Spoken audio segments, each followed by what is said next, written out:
Hello everyone. Welcome to my channel and another episode of the series English Made Easy.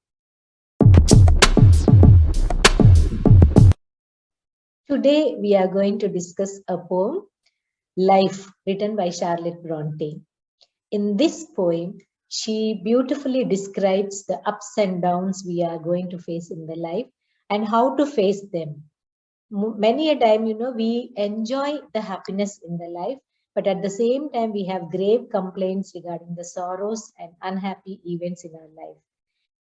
In this poem, she beautifully explains that even if we face sorrows for some time, they are going to be followed by happy events. So we should not complain or we should not lose hopes whenever we feel sorrowful. However, the poet urges us to have a positive attitude and then never get disheartened with the setbacks in the life. So let's jump into the video and today's lesson, the poem Life, written by Charlotte Bronte.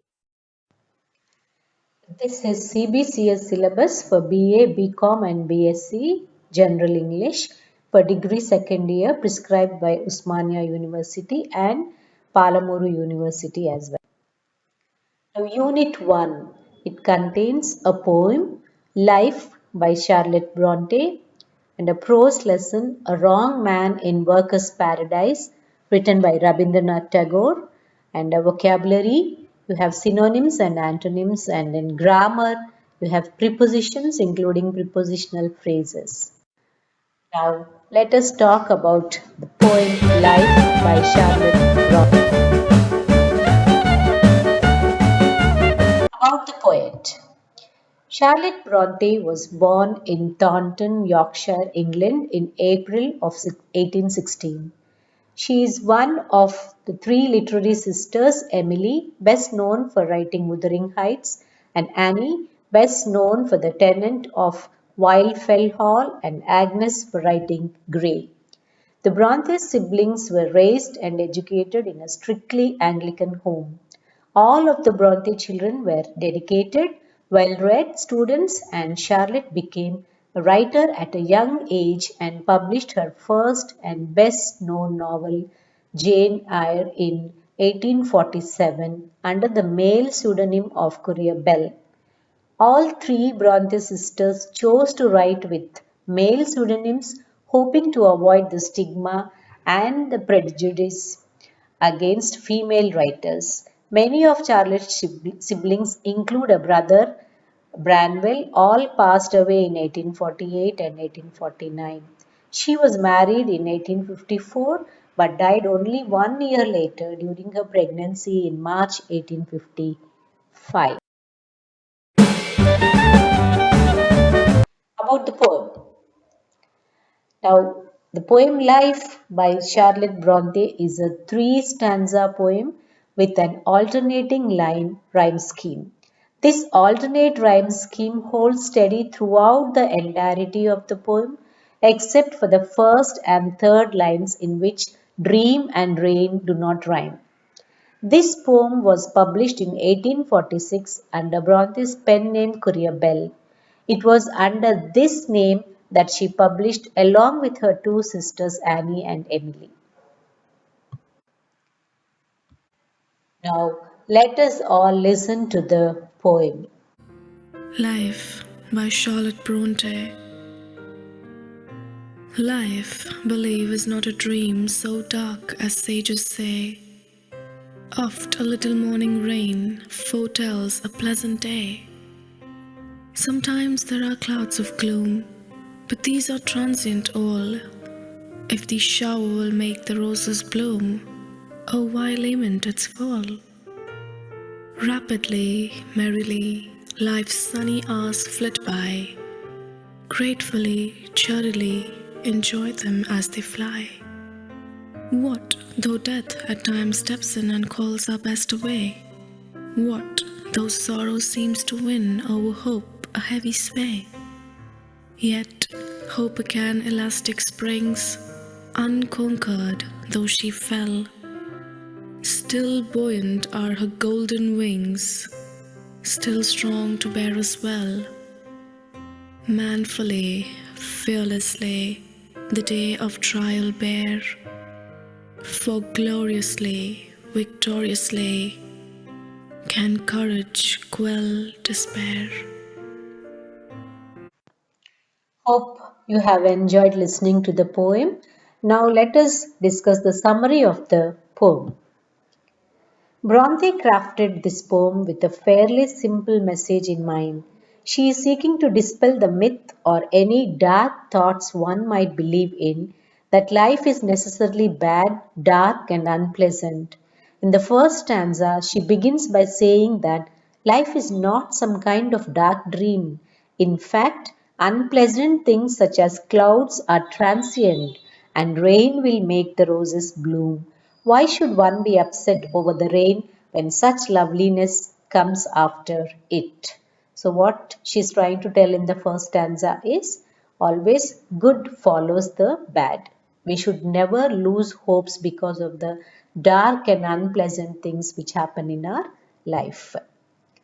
The second stanza is simpler and shorter, in which she is merrily and cheerily celebrating the sunny hours of life. There are some happy moments in the life and we have to celebrate them. And the last stanza is the longest and is minimizing the power of death. Though it may take loved ones away, hope will always rebound and win out against the darkness.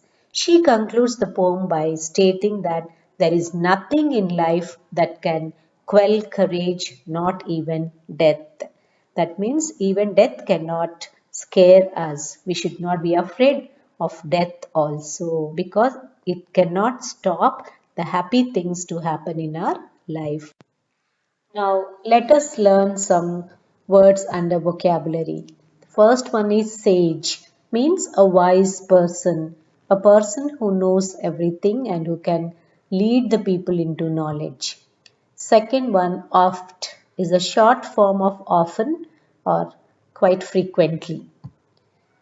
Third, foretell, means to say what is going to happen or predict. Fourth one, gloom means darkness, a feeling of unhappiness.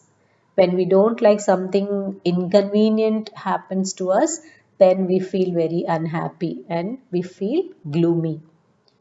Next word, transient. That means temporary, momentary, one which does not last for a longer time. Next word, bloom means blossom. The flowers blossom in spring season. And the seventh word is lament, means cry or weep. Then eighth word is merry, means happiness and cheerfulness. Then next word is sunny, means bright and cheerful. Flit, that means to fly, to pass quickly. Time fleets so fast. That is the meaning of flitting. Next, 11th word, sway, means control or influence. 12th, unconquered, that means undefeated. 13th, buoyant, means able to float or rise to surface, especially in water. Something tries to come to the surface, that is called as buoyant. Then 14th, manfully, that means courageously or determined. Here man represents strength. Then 15th is quell, means stop, suppress or crush. And the last word is despair, means to lose hope. We should not lose hope if something happens against our will and wish. So these are some of the words we should understand before we move on to comprehend the poem. So let us have the stanza-wise summary of the poem Life. The first stanza. Life, believe, is not a dream, so dark as sages say. Oft a little morning rain foretells a present day. Sometimes there are clouds of gloom, but these are transient all. So this So Bronte begins this piece with a repetition of the title, that is life. It is made clear to the reader from the beginning that this poem is going to be speaking on some element of life. The speaker of this poem is seeking to pull back the shadow from life. She wants to make clear to the reader that life is not something to be feared or some dark dream that one has to dread. The third and fourth lines speak of how something that seems gloomy can foretell something pleasant, such as a little morning rain bringing forth a calm and a lovely day. She gives two additional examples in this stanza. The speaker brings up gloomy clouds that cover the sky, and though these may seem threatening and foreboding, will clear. They are transient and do not last forever. Her third example is in the final two lines of this stanza.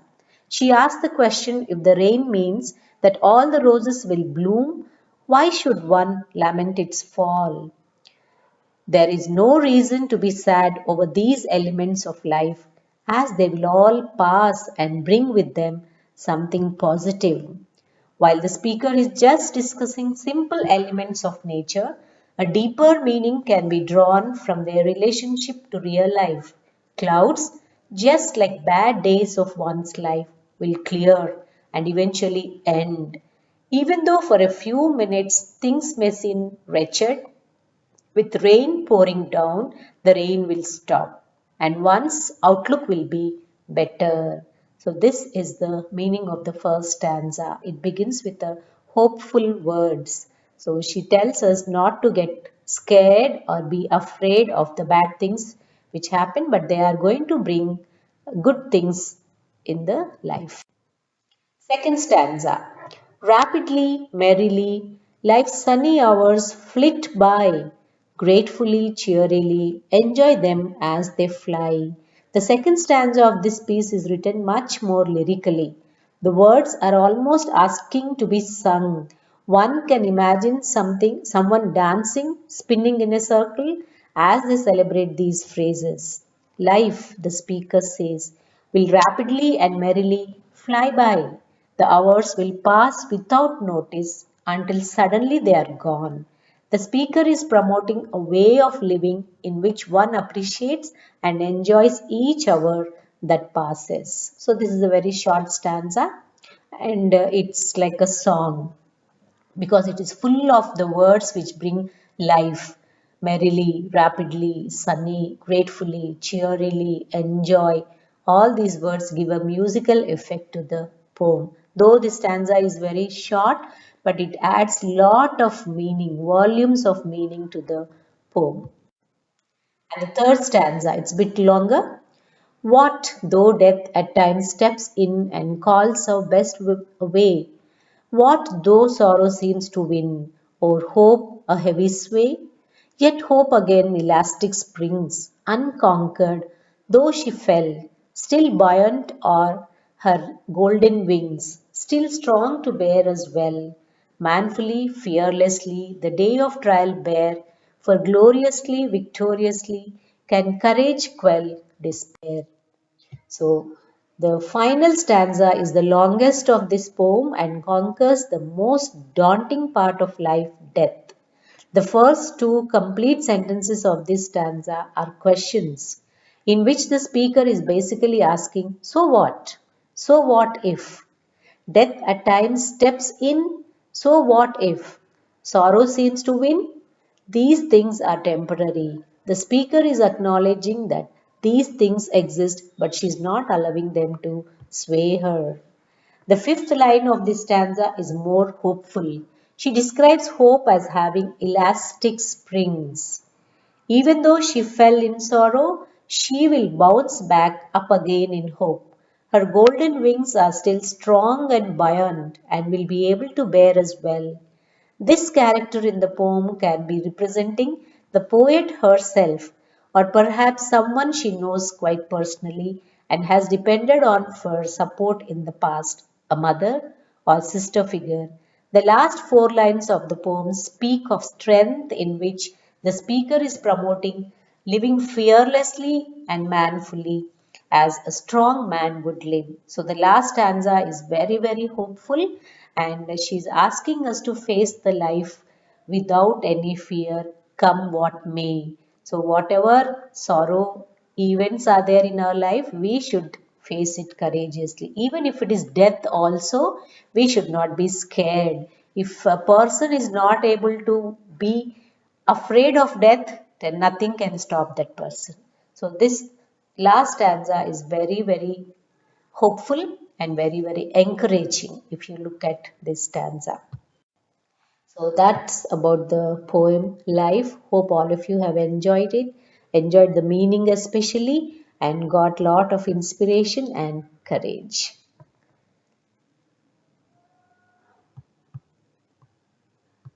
So that was about the poem Life written by Charlotte Bronte. Hope you all have enjoyed it and comprehended it completely. So once again, you read the poem silently and completely. Now I have divided into three stanzas and explained to you, but now you have to read the entire poem together at once. Then you will be able to enjoy and read it thoroughly. Okay, all the best. See you in the next video. Take care.